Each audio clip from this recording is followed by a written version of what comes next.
इस समय हम यूपीएससी भवन के पीसी इंटरव्यू चल रहा है। हमारे साथ एक सर हैं, यूपीएससी का इंटरव्यू देके आ चुके हैं। बात करते हैं।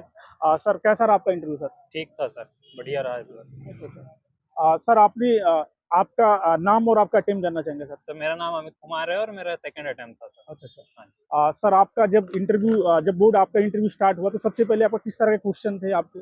सर पहले तो मेरा इंट्रो पूछा गया, जी, जी। उसके बाद जो मेरा डेफ था उस पे ही क्वेश्चन बनाया गया, क्योंकि मैं रूरल बैकग्राउंड से हूँ और बैकग्राउंड में फार्मिंग करता हूँ। पापा जी फार्मिंग करते हैं, इसलिए क्वेश्चन बेसिकली उस पे ही बनाए गए थे। अच्छा, अच्छा। हाँ जी। सर जैसे आपका जो ओवरऑल इंटरव्यू जो डेफ से था, यूपी किससे था, थोड़ा इसके बारे में बता डेफ से भी था सर, और जो रूरल बैकग्राउंड है मेरा उससे था। ऑप्शनल से कुछ क्वेश्चन पूछे गए थे, और करंट में जो इंटरनेशनल रिलेशन में चल रहा है, रसिया यूक्रेन और यूएस का इलेक्शन, उस पे बेस्ड क्वेश्चन। आपका जैसे कि इंटर आपका जैसे जब आपका इंटरव्यू हो रहा था तो आपको कुछ ऐसे भी क्वेश्चन और सिचुएशनल क्वेश्चन भी आते हैं नहीं?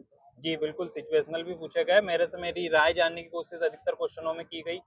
फैक्ट क्वेश्चन बेस कम थे, लेकिन उसके बाद मेरा ओपिनियन जानने की कोशिश उनकी बहुत ज़्यादा थी। क्या आप कोई जॉब में है इसके पहले या नहीं? नहीं, नहीं सर, मैं अभी केवल और केवल यूपीएससी की प्रिपरेशन कर रहा हूँ। अच्छा, अच्छा, अच्छा। हाँ जी। सर जैसे कि 2025 प्रीलिम्स अभी नज़दीक है और जी। प्रीलिम्स की तैयारी के लिए आपका कैसे रणनीति और आप कैसे करना चाहिए किसी की तैयारी? सर प्रीलिम्स की रणनीति के लिए मेरी तो अभी तो मैं इंटरव्यू में लगा था, लेकिन अब मेरा आगे का फ्यूचर में प्लान ये है कि मैं मॉक पे सीधे प्रीलिम्स फोकस हो जाऊंगा। प्रीलिम्स के मॉक टेस्ट लगाऊंगा, मैं अपनी कोचिंग के लगाऊंगा, और बाहर से भी जो अदर सोर्सेज से मिलते हैं उनकी कोचिंग से। और बाकी तो मैं पढ़ चुका हूँ, पहले 2 साल से मैं तैयारी में लगा हुआ था, तो मैं सारी चीज़ें कवर कर चुका हूँ। अब रिविजन और मॉक लगाना बाकी। प्रीलिम्स में आप कितना क्वेश्चन करते हैं जीएस में और सीसेट में, थोड़ा बता दीजिए। जीएस में मैं 85 टू 90 के कवर करता हूँ, और सीसेट में लगभग लगभग 60-65 क्वेश्चन। आप प्रीलिम्स में एक बहुत महत्वपूर्ण चीज़ होती है वन थर्ड, जैसा कि माइनस मार्किंग है, तो आप कैसे इसको बैलेंस करते हैं, थोड़ा इसके बारे में बताइए। काफ़ी चैलेंजिंग होता है ये सर ऐसा है कि ये तो रिवीजन बेस्ड, आप अगर ज़्यादा से ज़्यादा रिवीजन करोगे तो लगभग लगभग 35-40 क्वेश्चन तक आप एश्योर हो सकते हो कि ये क्वेश्चन आपके बिल्कुल सही है, लेकिन उनके बाद तो एलिमिनेट करना ही पड़ता है। और कुछ क्वेश्चंस को ऐसे डिकोड करना पड़ता है कि ऑप्शन हटा के और फिर पहुंचा जाए उन तक। हाँ जी। सीसेट काफ़ी यूपीएससी के लिए चैलेंजिंग रहा है, तो सीसेट के लिए क्या कर सकते हैं, मतलब कैसे रणनीति रही आपकी? मेरी रणनीति तो सर ऐसी थी कि मैं जब कॉलेज मेरा चल रहा था, कॉलेज के दौरान मैं सिंगल एग्जाम की तैयारी बहुत किया हूँ, एसएससी वगैरह की, तो मेरा मैथ्स रीजनिंग बहुत बेहतर था, और मेरा ग्रेजुएशन चूंकि मैथ्स से है तो मुझे सीसेट में कोई दिक्कत नहीं हुई। यूपीएससी मेंस के लिए काफ़ी मतलब तैयारी के लिए काफ़ी गहनता की अध्ययन करना होता है। क्या आपने कोई कोचिंग वगैरह ली थी, कैसे हाँ मेंस की जी, तैयारी मैंने करी? कोचिंग ली थी सर, और मेंस के लिए मैंने टेस्ट सीरीज भी ज्वाइन की। अच्छा, टेस्ट सीरीज ज्वाइन हाँ की। जी। तो प्रीलिम्स के लिए आपने और मेंस के लिए कितने टेस्ट सीरीज आपने दिया था?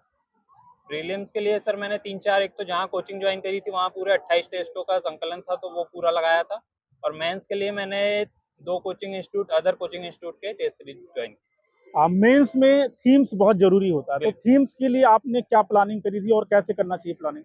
सर, जो मैं करंट अफेयर जहाँ से प्रिपेयर करता हूँ, वो मैं करंट अफेयर ही थीम बेस्ड प्रिपेयर करता हूँ, तो मुझे अलग से थीम बनाने की ज़रूरत नहीं पड़ी, क्योंकि मैं करंट डेली का जो सोर्स यूज़ करता हूँ, इंडियन एक्सप्रेस और हिंदू को जो मिला के करता हूँ, और किसी चैनल को के थ्रू भी करता हूँ, तो वहाँ भी थीम के थ्रू ही पढ़ाया जाता है, तो मुझे अलग से थीम बनाने की ज़रूरत नहीं थी, और मैंने थीम बेस्ड ही तैयारी की थी मेंस के लिए।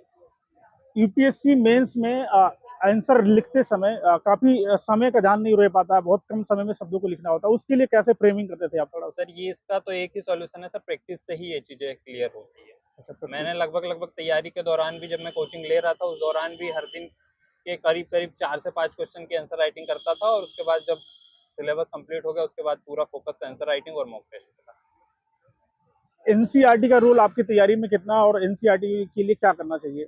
सर चूंकि इस तैयारी का बेस ही एनसीईआरटी है, इसलिए एनसीईआरटी का बहुत रोल है, और एनसीईआरटी पढ़ना लगभग लगभग, अगर आपकी ह्यूमैनिटीज बैकग्राउंड नहीं रहा है तो फिर तो बहुत ज़रूरी है।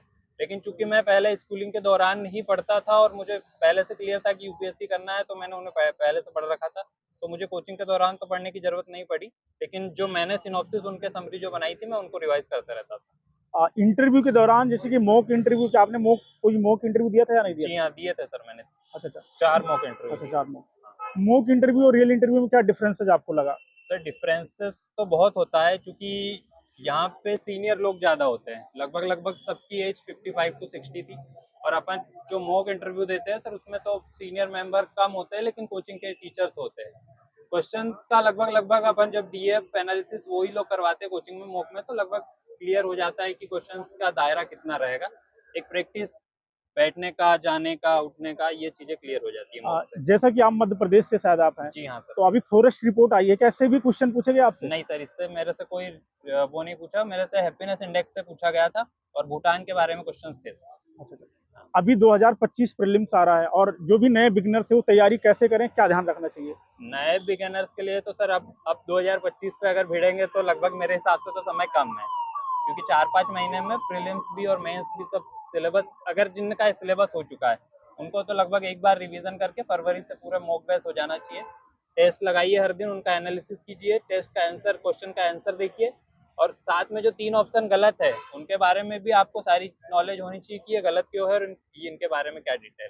अगर वो एनालिसिस आपने सही किया है, आप दिन का अगर एक ही टेस्ट लगाओगे लेकिन एनालिसिस सही तरीके से करोगे तो होप बहुत ज्यादा बढ़ जाती है। सीसेट के लिए किन विषय में विशेष फोकस करना चाहिए? सीसेट के लिए सर मैथ्स और रीजनिंग पे फोकस कर सकते हैं, क्योंकि मैं हिंदी मीडियम से था तो इंग्लिश तो मैं थोड़ा कमजोर वीक पढ़ता हूँ, लेकिन मैंने इंग्लिश पे फोकस भी नहीं किया। मैथ्स और रीजनिंग, जैसा मैंने पहले बताया कि मैं सिंगल एग्जाम की तैयारी पहले से करता आ रहा था, तो मेरा मैथ्स रीजनिंग पहले से बेहतर था, तो मैं उन पे ही प्रैक्टिस करी। जैसा कि आप हिंदी मीडियम से आप यूपीएससी भवन तक आए, काफी लोग नर्वस रहते हैं कि मतलब हिंदी मीडियम वालों को कम होता है, इस पे कुछ अपना व्यू देना चाहते हैं आप?